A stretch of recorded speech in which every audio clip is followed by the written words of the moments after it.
이스라엘이 지켜야 할 동족을 죽이는 이야기가 사사기의 끝이었다면, 굳이 그러지 않아도 되지만 내가 책임지겠다고 하는 새로운 이야기가 전개되고 있는 거예요. 지금 아무것도 아닌 것 같지만, 너무도 당연한 것 같지만 당연하지 않아 버린 세상에 이게 이스라엘이라고 소개하는 거예요. 네, 사사기 마지막 시간입니다. 본래 이제 지난번이 마지막이라고 했는데 죄송합니다. 한 번 더 하도록 하겠습니다. 이게 다른 제목의 성경이지만 사사기의 결론이라 해야 맞다, 이렇게 생각합니다. 그래서 이 룻기를 마지막으로 사사기 11번째 말씀을 전하도록 하겠습니다. 룻기를 읽어야 사사기가 끝납니다. 왜냐하면 오늘 말씀 1장 1절이 이렇게 시작합니다. 사사들이 치리하던 때에, 이렇게 되어 있습니다. 그러니까 이 사사 시대에 있었던 이야기다라고 하면서 우리가 지난주에 이 모든 사사기의 악행의 원인이 우리 책임이다 라고 자백하고 반성하였던 레위인들의 이야기를 함께 우리가 나누지 않았습니까? 그게 우리 책임이라고, 그게 우리 책임이라고 스스로를 고발하면서, 그러니 고칠 것도 우리 몫이다 라고 했던 그 레위인들이 다시 한번 기록하고 있는 다른 이야기, 룻기입니다. 그러니까 다시 말하면 같은 시대를 살았던 이야기입니다. 그러니까 사사들이 치리하던 때에 있었던 이야기인데, 이 룻기는 그들과는 다른 이야기를 써내려간 사람들의 이야기입니다. 그러니까 사사기의 이야기가 처음부터 끝까지 내리막길로 쿡 하고 내달리는, 어둠과 무질서를 향해서 끝까지 내달리다가 마지막 17장 21장에서 정말 인상을, 미간을 찡그리게 만드는 이야기로 마무리해왔던 슬픈 이야기라면, 이 룻기는요 그 망가진 이야기와는 전혀 다른 새로운 이야기를 합니다. 그러니까 사사기가 스스로 왕이 되어서 자기를 위해서, 자기가 기준이 되어 자기 마음대로 살아간 이들의 비참하고 끔찍한 이야기, 그리고 그 모든 것이 우리 책임이라고 하는 레위인들의 고발이었다면, 이 룻기는 그래서 이 레위인들이 다시 꼭 기록하고 싶었던 우리와는 다른, 우리와는 달랐던, 다르게 살아갔고 다른 기준을 가졌고 무엇보다 자기를 넘어선 이들의 멋지고 근사한 이야기를 다루고 있는 겁니다. 자, 그래서 이 이야기를 읽을 때는 어떻게 읽는 것이 맞느냐, 그 안에 들어있는 상징 하나하나를 우리가 이해하는 것도 중요하겠지만 그 이야기 전체를 통해서 나타나는 등장인물들의 근사하고 따뜻한 모습입니다. 그러니까 사사기를 읽을 때는 미간을 찌푸리면서 어떻게 저런 일이 있을 수 있어? 하나하나 다 설명해 드렸잖아요. 됐잖아요. 삼손 기억하세요? 삼손이 저질렀던 일들 하나하나는 이게 왜 악한 일인지를 제가 다 설명해 드렸어요. 그런데 오늘 우리가 이제 마주하게 될, 제가 여러분들에게 소개하게 될 이 룻이라고 하는 이 여인의 이야기는 굳이 설명이 필요 없는 그냥 따뜻하고 뭔가 근사한 이야기들이 쭉 나옵니다. 다른 이야기를 살았다. 그러니까 하나님께서 무언가 말씀하시려는 게 있는 겁니다. 그래서 사사기를 통해서 출애굽 3세대 얼마나 망가졌는지 고발하는 것에 그치지 않고 이 룻기를 통해서 하나님이 그 망가진 세상을 어떻게 회복해 가시는지를 보여주는 것이다. 저는 한번 이렇게 정리해 봤습니다. 편안한 마음으로 오늘 말씀을 함께 들으시고 나누시면 좋겠다 생각합니다. 자, 그들이 이 이야기를 기록하는 이유가 뭐냐?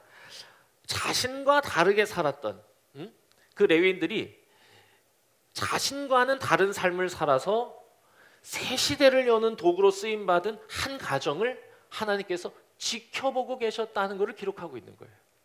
한 가정의 이야기인데 그 가정을 하나님께서 지켜보고 계셨다.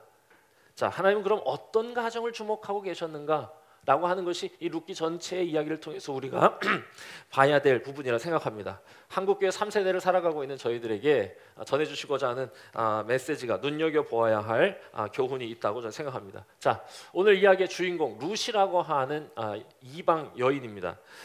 모압 여자인데요, 그의 시어머니가 나오미입니다. 자, 이 두 사람의 이야기가 아주 중요하게 처음에 대두되고 있는데 이 두 사람의 관계가 너무 근사합니다. 그러니까 이 두 사람의 관계는요 불편한 게 없어요. 그냥 읽으면 참 따뜻하고 참 그게 이 마음에 위로를 주는 참 좋다. 야, 이 두 사람 참 근사하다. 이런 느낌을 주는 거죠. 그러니까 사사기가 당시 이스라엘 사람들이 결혼을 그냥 단지 재산 증식, 신분 상승을 위한 도구로 삼고 서로를, 아내와 남편이 또 서로 이웃과 이웃이 서로를 도구 삼아서 자기를 위한 수단으로 이용하려는 모습을 보여주고 있다면, 이 룻기는요, 또 이 룻기에 소개되는 이 가정은 그들과는 달리 서로를 진심으로 사랑하고 서로를 도구 삼지 않고 오히려 서로를 목적 삼아 살아가는 사람들의 이야기다. 이렇게 생각하시면 될 겁니다. 한번 이야기를 잠깐 소개하도록 하겠습니다. 베들레헴에 엘리멜렉이라고 또 나오미라고 하는 부부가 살았습니다. 두 아들을 뒀는데 이름이 말론하고 기련입니다. 엘리멜렉은 그 이름의 뜻이 하나님이 나의 왕이시다라고 하는, 야, 이거 벌써 그 이름부터가 좀 특별하지 않습니까? 하나님이 나의 왕이시다. 그리고 그 부인인 나오미는 이름이 기쁨이라는 뜻이고, 말론과 기련을 두었는데 말론은 힘이란 뜻이고 기련은 보석이란 뜻입니다. 그러니까 이스라엘에 이런 이 좋은 이름을 가진 이 가정에 이스라엘에 심각한 흉년과 경기 침체가 있을 때 이 가정이 옆나라 모압으로 이민을 강행합니다.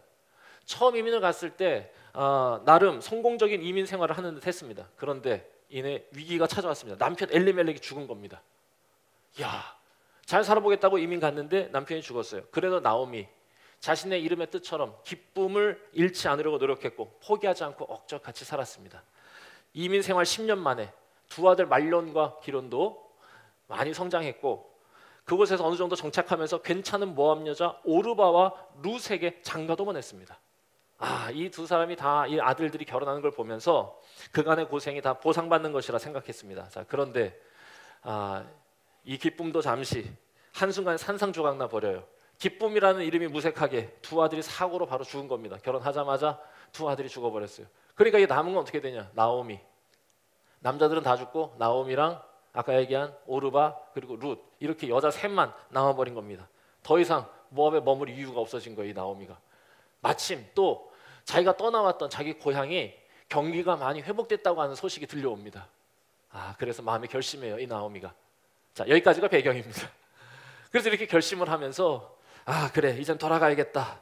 그러면서 이제 결정해야지. 그리고는 자기는 고향이니까 돌아가지만 젊은 나이에 과부가 된 이 오르바와 룻이 이렇게 바라보는데 너무 안 좋은 거예요. 그 어머니의 마음으로 바라보니까.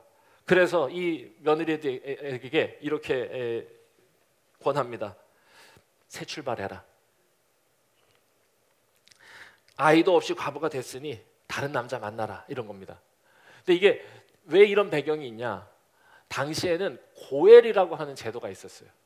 이스라엘의 아주 중요한 제도인데, 형이 만약에 결혼해서 죽으면 동생이 형수를 취하는 겁니다. 그러니까 형이 죽었을 때 형의 아내를 동생이 취해서 그 아내를 통해 아들을 낳으면 형의 이름을 붙여주고 끝까지 돌보는, 다시 말하면 경제적 능력이 없었던 그 여인을 책임지는, 약자를 책임지는 무언가 사회 보호제도 같은 거였습니다. 그러니까 고엘이 돼야 되는데 형제들이 다 죽어버렸으니 그 사람의 고엘이 될 대상마저 없어진 거예요. 그래서 나오미가 이거 어떡하냐? 이거 가라. 만약에 그 고엘을 안 하죠, 동생이 안 하면 이웃 사람들이 다 와가지고요, 그 사람의 신을 벗기고 얼굴에다 침을 뱉어서 조롱거리가 되게 하는 게 당시의 풍습이었습니다. 그러니까 그만큼 중요한 제도였음에도 불구하고 이게 안 되는 거예요. 그러니 책임져줄 형제가 없으니 저 며느리들한테 새 출발하라고 그런 겁니다. 이 말이 너무 근사해요. 자, 여기서부터 이 대화가 전 너무 근사한데, 이 엄마가 얘기하는 겁니다. 며느리가, 얘들아, 친정집으로 돌아가라. 너희가 죽은 내 아들과 나를 사랑해 준 것처럼 하나님께서 너희를 사랑해 주시기를 기도하마. 그래서 좋은 남자 만나서 하나님이 너희를 위로해 주기를 바란다. 며느리를 향한 나오미의 마음이 느껴집니다. 요구하지 않고 배려하는 거예요. 그리고 또 그 뒤에 이어지는 이 며느리들의 이것도 너무 좋아요. 며느리 그 얘기를 딱 듣고는 며느리들하고 막 끌어안고 우는데 며느리들이 같이 울다가 이렇게 얘기합니다. 안 가겠다고, 안 가겠다고. 무슨 얘기냐고. 저희 안 갑니다. 여러분, 이거는 사사기에서는 볼 수 없는 장면이 지금 소개되고 있는 겁니다. 정말로 이 룻기를 통해서 이 레위 사람들이 전하고자 하는 메시지가 뭐냐? 이들은 다른 이야기를 가졌다는 거예요. 그리고 이 가정을 하나님이 주목하고 계셨다고 하는 거. 지금 뭐가 다르냐? 이거 당연한 거 아닌가? 맞아요. 당연한 게 당연하지 않았던 시대가 바로 이 사사 시대라고 고발하는 거고, 그리고 이 시대에 당연한 삶을 살았던 이 사람들을 조명하는 겁니다. 시어머니는 며느리를 아끼고 며느리들이 시어머니를 보살피는 마음, 서로 안 가겠다고. 그랬더니 또 막 울면서 서로 끌어안으면서 아니라고 어떻게 남편 없이 지내냐고 나오미가 손사래를 치면서 얘기했을 것 같습니다. 내가 너무 마음이 아프다. 내가 너네가 여기 나랑 같이 가는 거 나 책임지려고 그러는 걸 생각만 해도 내 마음이 너무 아프다. 그러니까 가라고. 아프니까 가라고. 오르바, 그래서 첫째 며느리인 오르바는 막 울면서 가슴을 막 쓸어내리면서 결국에 나오미 곁을 떠납니다. 야, 저는 이 오르바도 울면서 이렇게 이 돌아갈 때 그 마음이 얼마나 이 아팠을까 이게 느껴집니다. 그리고 오르바 선택이 잘못됐다고도 저는 생각하지 않아요. 도덕적으로 윤리적으로 아무 문제 없는 거고요. 그리고 충분히 그가 할 수 있는 전 최선의 선택이었다 생각합니다. 이 여담이지만 저는 이 말씀을 읽을 때 저희 어머니 생각이 갑자기 났어요. 저희 어머니가 고아거든요. 아버지 어머니가 안 계세요. 할머니 손에 자랐습니다. 할머니 손에 자랐으니까 고아는 정확히 말하면 고아는 아닌데 어렸을 때 잘 못 드셔서 그런지 키가 그렇게 조그마신 것 같아요. 이 배경이 뭐냐? 6.25 때에 북으로 갔다가 남하하시는 동안에 저희 외할아버지가 총살로 돌아가세요. 근데 총살로 돌아가신 그때에 우리 그 외할머니죠. 그러니까 외할머니의 나이가 22살이었답니다. 그래서 저희 외증조 할머니, 저는 저희 외증조 할머니 얘기하면 자꾸 울거든요. 저를 제일 아껴주신 분이었어요. 좋아요. 그 할머니가 그 자기 이 며느리한테 얘기하는 거죠. 예. 우리 그때 어머니 나이가 2살이었는데 애도 어린데 너 22살인데 새 출발해라. 괜찮다. 얘 기순이는 내가 책임지겠다. 네 가라. 이래서 그때 우리 외할머니가 2살 된 딸을 시어머니에게 맡기고 떠나셨답니다. 그래서 우리 어머니는 외할머니 손에, 외증조 할머니, 그러니까 할머니 손에 자라게 된 거죠. 저는 그 얘기를 이렇게 듣고 나이 들어서요 10년 전에 그 외할머니를 만나게 됐습니다. 큰 감정 같은 건 없었는데 그 외할머니에 대한 원망이나 그런 것도 없었어요. 왜 우리 엄마 이렇게 힘들게 했나 이런 마음도 없어요. 왜냐? 그 선택이 저는 가장 합리적인 선택이었다고 저 역시도 생각하기 때문에 그렇습니다. 그런데 이 룻은 오르바와 다르게 나오미를 따르기로 결심한다라고 하는 게 이 전체 이야기의 첫 출발입니다. 룻은 다른 선택을 했다는 거예요. 그러면서 룻이 아무 말리는 그 시어머니 앞에서도 막 아니라고 하면서 이렇게 말합니다. 오늘 우리가 함께 읽었던 말씀인데요. 제가 한번 다시 읽어보도록 하겠습니다. 나로 어머니를 떠나며 어머니를 따르지 말고 돌아가라 강권하지 마옵소서. 어머니께서 가시는 곳에 나도 가고 어머니께서 유숙하시는 곳에서 나도 유숙하겠나이다. 어머니의 백성이 내 백성이 되고 어머니의 하나님이 나의 하나님이 되시리니 어머니께서 죽으시는 곳에서 나도 죽어 거기 장사될 것이라. 만일 내가 죽는 일 외에 어머니와 떠나는 일이 있다면 여호와께서 내게 벌을 내리시고 더 내리시기를 원합니다. 내가 죽기 전에 절대 어머니 안 떠납니다. 제가 어머니와 같은 사람이 될 거고 어머니의 하나님을 나도 섬길 거고 항상 어머니 곁에서 머물겠습니다. 너무 멋진 말을 하는 거죠. 진짜 이 레위가 얘기하고 싶은 게 뭐냐? 이 관계를 얘기하고 싶은 거예요. 이 너무 멋진 관계, 근사한 관계. 며느리를 위하는 나오미도 멋지고 또 그 나오미에게 시어머니에게 말하는 룻은 멋져도 너무 멋집니다. 여러분 저는 이 아름다운 말만으로도 룻이 어떤 사람인지를 알 수 있는 것 같아요. 너무 괜찮은 사람이에요. 저는 좋은 말이 좋은 인생을 만든다는 생각에 동의합니다. 그래서 저는 우리 성도들 다 좋은 말을 하는 사람이었으면 좋겠고 특별히 우리 배화교회 우리 성도들이 좋은 말을 가진 사람들이 되어서 좋은 인생을 살아가는 사람이 되었으면 좋겠다 이런 바람과 기도가 있습니다. 좋은 말은 여러분 말재주에서 나오는 게 아니지 않습니까? 오늘 이 나오미의 말을 보세요. 수려한 말이라기보다는 마음이 느껴지는 말 아닙니까? 정말로 우리가 좋은 말이라고 느끼는 것은 이게 정말로 위기를 모면하는 말솜씨 혹은 마음을 빼앗는 어떤 수려한 얄팍한 멘트 뭐 이런 게 있는 게 아니에요. 좋은 말이라고 하는 건 항상 그 사람이 가진 생각의 크기, 마음의 깊이에서 나오는 거 아닙니까? 그리고 그 생각의 크기, 마음의 깊이는 하나님께서 우리에게 요구하실 뿐 아니라 겸손히 배우려는 사람들에게 공급하여 주시는 것 아닙니까? 저는 이 룻이 이런 마음을 품었을 때, 내가 어머니의 하나님을 나의 하나님으로 모시겠다는 마음을 품었을 때 하나님께서 그에게 주신 큰 생각, 깊은 마음, 그것이 이 말로 드러났다. 저는 생각해요. 좋은 말을 가진 사람이었어요. 그래서 저는 이것이 하나님께서 이 가정을 주목하신 이유라고 생각합니다. 이 룻기에서 보여주고 싶은 이야기, 사사기 사람들은 서로를 어떻게든 배척하고 자기 하나 살겠다고 다른 이야 어떻게 되건 말건 자기의 부를 위해 다른 사람을 수단으로 사용하는 이야기, 그래서 세상을 망가뜨린 이야기에 대한 고발이었다면 이 룻기는 그들과는 전혀 다른 이야기를 하는 거예요. 상황은 힘들고 어려워요. 남편도 죽고 자기는 그냥 과부가 되고 먹고 살 길이 막막한 이런 상황이에요. 그런데 그 어려운 상황 속에서 전혀 다른 판단, 전혀 다른 태도를 보이는 거예요. 누구를 향해? 서로를 향해서. 힘들고 어려운 상황 어떻게든 내쳐버리고 자기 혼자 살겠다고 하는 그 옹졸하고 그 비참한 마음이 아니라 같이 어떻게든 살아보겠다고 하는 서로를 향해서 아끼고 사랑하는 마음을 보여주는 거예요. 여러분 진짜 힘들고 어려운 상황 아닙니까? 남편 잃고 아들까지 다 잃었어요. 살 길이 막막했어요. 이스라엘에 결국에는 울면서 같이 손잡고 들어온 이스라엘, 들어오긴 했는데 당장 먹고 살 길이 막막해서 추수하는 밭에 가서 그거 추수하는 일꾼들의 뒤를 따라다니면서 떨어진 이삭을 주워 먹고 살아야 했습니다. 그럼에도 불구하고 힘든 삶이었지만 견뎌낼 수 있었어요. 왜냐? 서로를 아껴주는 시어머니가 있어서, 그리고 또 그런 며느리가 있어서입니다. 서로를 아껴주는 관계, 서로를 지켜주는 관계, 지탱해주는 관계. 그래서 하나님이 이 가정을 지켜보고 계셨던 거예요. 이들의 이 마음이, 이 모습이 망가진 이스라엘을 회복할 열쇠였기 때문에 그렇습니다.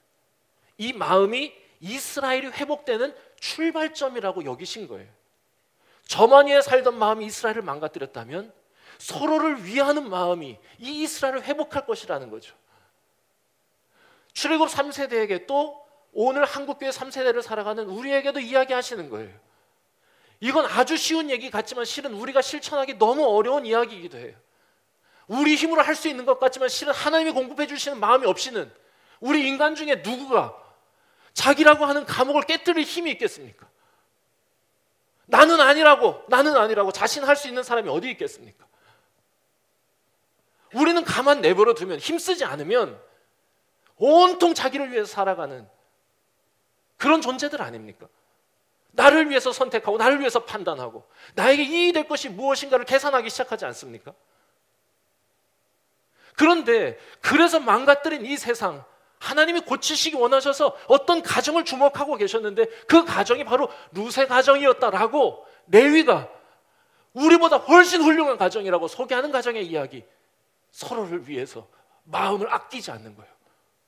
서로에 대한 관심의 끈을 놓치지 않는, 한 번도 서로를 바라보는 시선을 감아버리지 않는 관계, 그런 가정을 하나님께서 지켜보고 계신다. 자, 그러면서 그 뒤에 이야기를 이어갑니다. 룻이 이스라엘에 들어와서 열심히 살았어요. 어머니를 어떻게든 보살펴야 하고 먹고 살아야 하니까. 정말 말이 멋진 사람, 생각이 크고 마음이 깊은 사람은 말만 잘할 수 있는 사람이 전 없다고 생각해요. 삶도 그래요. 삶도 얼마나 성실하게 살았는지 아침부터 저녁까지 너무 열심히 해서 일꾼들에게도 칭찬받을 정도였습니다. 마침 이 룻이 가서 일하던 이 밭이 시아버지인 엘리멜렉의 먼 친척인 보아스라고 하는 사람의 밭이었어요. 그런데 그 열심히 일하는 게 이 보아스의 눈에도 띄었고요. 보아스가 가만히 지켜보다가 그 사람의 딱한 사정을 전해 듣게 됩니다. 야, 그 엘리멜렉의 며느리인데 사정이 이래서 이렇게 왔다는 거야. 그 딱한 사정. 그리고 모압 여인이지만 이제는 이스라엘에 와서 하나님의 백성이 되겠다고 하는 신앙의 다짐도 전해 들었어요. 그래서였는지 이 보아스는 이 룻에게 애틋한 마음이 있었던 것 같습니다. 그래서 성실하게 일하는 룻을 더 배려하기 시작하는 이야기가 쭉 성경에 나옵니다. 자, 배려의 목록을 한번 제가 정리해봤습니다. 자, 배려의 목록. 다른 밭에는 가지 않아도 될 만큼 이삭을 줍도록 배려합니다. 특별히. 그리고는 자기 일꾼들한테 시켜가지고 걷어놓은 곡식단 사이에서도 주울 수 있도록 특별 배려. 자, 세 번째, 심지어 곡식단에서 일부러 곡식을 빼가지고 바닥에 떨궈주라고 일꾼한테 시키기도 합니다. 네 번째, 밭에서 일하는 남자들, 특히 젊은 애들을 주의시켜서 남편 없는 여자에게 불편 줄까봐 추파 던지지 말라. 그리고 경고합니다. 다섯 번째, 일하면서 목이 마르면 일꾼들의 물단지에 가서 마음껏 물을 마시라고 배려합니다. 여섯 번째, 너무 많죠. 자, 끼니 때가 되면 일꾼들과 함께 새참을 먹으라고 볶은 곡식과 빵까지 제공하고 먹다 남은 거는 다 싸가지고 나오미에게 전달하라고까지. 여러분, 이게 한 장 내내 그의 배려의 이야기. 그리고 이 룻과 이 보아스가 나누는 대화, 이걸 다 소개할 수는 없지만 나중에 성경 꼭 한번 읽어보세요. 야, 불편한 게 하나도 없어. 사사기 읽을 때는 그렇게 우리가 불편했는데 이 룻을 읽을 때는요, 불편한 게 하나도 없고 그냥 뭔가 좋은 사람이 좋은 사람이 좋은 사람을 만나는 흐뭇하고 따뜻한 이야기가 쫙 펼쳐지는 겁니다. 그렇지, 야, 그렇지, 야, 이 사람 훌륭하네, 야, 그래, 룻을 알아보는구나. 박수를 이렇게 치면서 읽게 되는 거예요. 사회적 약자인 룻을 배려하는 보아스. 근사하지 않습니까? 룻도 보아스가 좋았고 보아스도 룻이 좋았던 것 같아요. 그래가지고 서로 관계가 조금씩 더 사사기에서 찡그러졌던 미간이 스르르 풀리는 겁니다. 뭔가 러브 스토리를 지켜보는 것 같아요. 야, 이거 어떻게 될까? 결국 두 사람은 결혼합니다. 여러분, 저는 이게 룻이라고 하는 이야기가 참 신기한 거예요. 이게 이스라엘이라고 소개하는 겁니다. 아무것도 아닌 것 같지만, 너무도 당연한 것 같지만 당연하지 않아버린 세상에 이게 이스라엘이라고 소개하는 거예요. 이방 여인이라도 배려하는 시어머니, 시어머니라도 사랑하는 며느리. 기적 아닙니까? 정말 기적 같은 일이 벌어지는 거죠. 네. 당연한 명제지만 쉽게 이루어지지 않는 그 일이 이루어지고 있다는 거예요. 그리고 낯선 여인이지만 그의 연약함을 알고 배려하는 어떤 사람, 이웃을 사랑하는 이야기. 모든 게 꽉 맞아서 이렇게 돌아가는 기어 같아요. 이게 이스라엘이다. 서로 아끼고 배려하고 돌보는 따뜻한 공동체. 이게 너희를 애굽에서 가나안으로 인도하여서 여기에 하나님 나라 세우라고 한 나의 뜻이라는 겁니다. 그걸 보여주고 있는 거예요. 그래서 하나님이 이 가정을 주목하고 계신다는 거예요. 이거라고. 그리고 두 사람은 결혼을 하고 보아스가 아까 얘기한 고엘이라고 하는 제도가 있다고 그랬죠. 이 고엘이라고 하는 뜻이 뭐냐? 구원자라는 뜻이거든요. 이 보아스가 룻의 고엘이 되기를 작정합니다. 경제적으로 치면 손해를 보는 거예요. 꼭 그래야만 되는 것까지는 아니었어요. 왜냐하면 먼 친척이었거든요. 자기보다 더 가까운 친척이 있었는데 그 사람은 계산기 두드려 보고는 안 되겠다, 난 포기할랜다. 사람들 앞에 다 공증받고 그러면 내가 룻의 고엘이 되겠습니다. 이러고는 그를 책임지는 이야기. 아니, 이스라엘이 지켜야 할 동족을 죽이는 이야기가 사사기의 끝이었다면, 지금 보면 굳이 그러지 않아도 되지만 내가 책임지겠다고 하는 새로운 이야기가 전개되고 있는 거예요. 지금 지켜주는 사람, 키퍼가 되는 거고, 책임지는 사람, 사랑하는 사람이 되겠다라고 하는 이야기.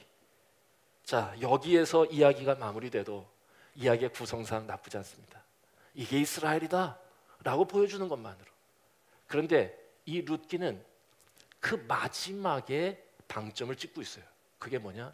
이 두 사람이 결혼하여 낳은 아이의 이름을 소개하는 겁니다. 두 사람은 결혼했고, 그리고 두 사람 사이에서 한 아이가 태어났다. 그리고 그의 이름을 오벳이라 하였다. 그리고 참 신기하게도 그냥 여기서 끝내도 되는데 성경은 이게 얼마나 중요했는지 굳이 그 오벳의 족보를 소개합니다. 그의 아버지는 다윗의 아버지였다. 그리고 한 번 더 반복해서 마지막에 18절 22절 4장 18절 22절 우리가 읽지는 않았습니다. 그 뒤에 베레스의 세계는 이러하니라. 베레스는 헤스론을 헤스론을 람을 암미다답을 암미다답 나손을 살몬은 보아스를 낳았고 보아스는 오벳을 낳았고 오벳은 이새를 낳았고 이새는 다윗을 낳았다 라고 못을 박으면서 룻기를 다 끝내. 결국에는 이 이야기를 하려는 거였어요. 지금 룻과 보아스 사이에서 오벳이라고 하는 아이가 태어났는데 그들은 몰랐겠지만 정작 룻과 보아스는 그 아이가 어떤 인생을 살아가게 될지 그 씨에서 어떤 역사가 시작되게 될지 그는 몰랐겠지만 하나님은 이들을 지켜보고 계셨다고 이야기하는 거예요. 오벳 뜻이 뭔지 아십니까? 내가 종이다 라는 뜻입니다. 사사기 끝 그때 사람들은 다 자기 소견에 옳은 대로 행하였다. 그때 사람들은 다 스스로가 자기가 왕인 줄 알고 착각하며 살아갔다. 이게 모든 이야기가 망가진 원인이라고 하면 이 레위 사람들이 자기들이 망가뜨린 세상과는 다른 이야기, 그러나 이 다른 이야기를 살았기 때문에 하나님이 주목하셨고 하나님이 새로운 이야기를 준비하고 계셨던 가정,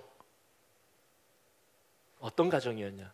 스스로 종이기를 자처한 가정이었다는 겁니다. 스스로 왕이 되어 망가진 세상을 고치는 열쇠, 내가 종이라고 고백하는 사람들. 나오미는 룻의, 룻은 나오미의, 보아스는 룻의 종이기를 자처하는 이야기. 바울의 고백처럼 내가 모든 사람에게 자유로우나 내가 모든 사람에게 스스로 종이 된 것은 아무쪼록 몇 사람이라도 구원하려 함이라. 스스로 종이 되는 사람들의 이야기를 통해 하나님은 무엇을 이루고 계시냐? 이스라엘의 새 역사의 지평을 뒤흔들고 계셨다라고 이 룻기가 이야기하는 거예요. 오벳은 다윗의 할아버지였다라고 얘기하는 거죠.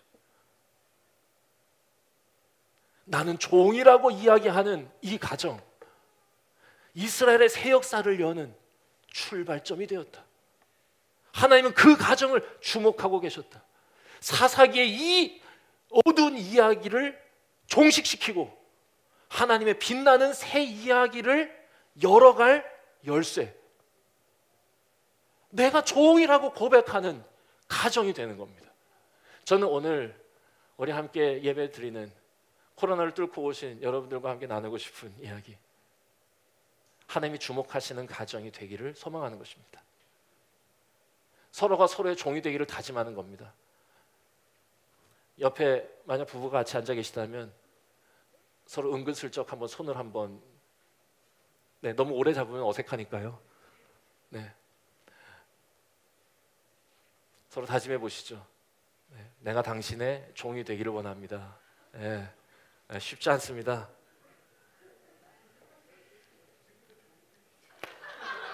이미 종인 경우도 있죠. 이미 종인 경우도 있어요. 맞아요. 더욱 종 되시기를 바라고, 그간 종과 주인의 관계였다면 종과 종의 관계로 거듭나는 우리 가정이 되었으면 좋겠다, 이런 것입니다. 하나님은 그런 가정을 통해 우리도 알지 못하는 하나님의 새 역사를 이루어 가신다는 이야기입니다. 그게 이 룻기의 교훈이고 메시지입니다. 만약 우리가 그런 가정을 이룬다면, 만약 우리가 그런 교회를 이룬다면 하나님은 우리를 통해서 우리도 알지 못하는 위대한 하나님의 역사에 우리를 참여시키실 것이다. 저는 이 거룩한 꿈이 우리 모두에게 있었으면 좋겠습니다. 조이 선교회라는 곳이 있어요. 이름이 조이 선교회인데 기쁘게 노는 곳인가 보다 이렇게 생각했는데, 왜 조인가 들어봤더니 J, Jesus first, O, other second, why yourself third입니다. 그렇지. 내가 왕이 되는 게 아니라 I first가 아니라 나는 끝이 되는 거. 내가 왕이 되어서 세상을 망가뜨렸다면 내가 종이 되어서 세상을 고쳐가겠다고 하는 거. 그럴 때 하나님은 우리 안에 진정한 기쁨을 회복시켜 주신다고 하는 고백. 이것이 조이 선교의 기치입니다. 얼마나 명쾌하게 하나님께서 우리에게 기대하시고 요구하시는 바를 정리한 것인지 모릅니다. 여러분, 쉬운 일은 아니겠습니다. 그러나 우리가 정말로 겸손한 마음으로 하나님께 나아가고 정말로 하나님께서 나를 하나님의 거룩한 구원의 도구로 사용하시기를 소망하신다면 하나님께서 여러분들에게 그 마음을 넉넉히 주실 뿐 아니라 그 마음을 통해서 아름다운 열매를, 새로운 하나님의 역사의 지평을 뒤흔들 하나님의 도구로 사용하시리라 저는 믿습니다. 우리의 가정이, 우리의 교회가 그와 같은 교회가 되는, 그와 같은 가정이 되는 거룩한 꿈으로 이번 한 해 우리가 살아갔으면 너무 좋겠습니다. 하나님께 기도하겠습니다.